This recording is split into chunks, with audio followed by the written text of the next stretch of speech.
Ya, cuma disebutkan oleh para ulama kalau seandainya Yahya bin Ma'in ya telah mendhaifkan seorang rawi, maka tidak akan pernah terangkat rawi tersebut.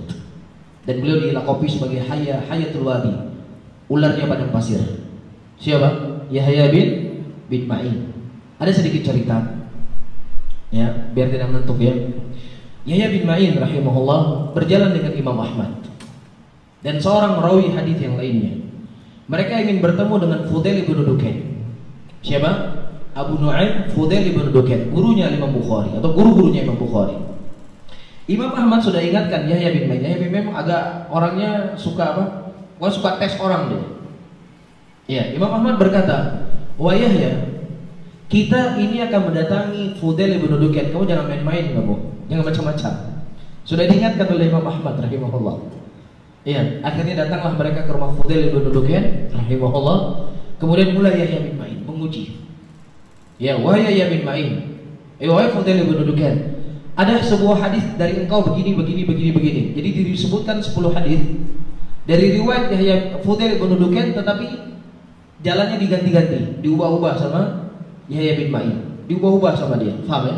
Jadi rawi hadis misalnya qala al-Imam Bukhari rahimahullah haddatsana Abdullah bin Yusuf at-Tirmidzi qala haddatsana Malik an-Nafi' an Ibnu Umar an Nabi sallallahu alaihi wasallam. Ini namanya silsilah hadis. Nah, jalannya hadis ini ditukar-tukar. Muridnya diganti dengan gurunya, gurunya diganti dengan muridnya, ditukar-tukar. Iya. Kemudian kata Fudail ibn Dukain, sesungguhnya engkau telah salah meriwayatkan hadis dariku. Yang benar adalah begini. Yang kedua, yang benar begini. Semuanya dibenarkan. Kemudian dia ambil Yahya bin Ma'in, ditendang keluar sampai apa? Terguling-guling keluar rumah. Kemudian Imam Ahmad berkata, saya sudah bilang sama kamu, jangan main-main sama orang ini. Iya, jangan kamu memuji dia. Kata Yahya bin Ma'in rahimahullah, ya, dengan aku dilempar keluar dari rumahnya, lebih aku cintai.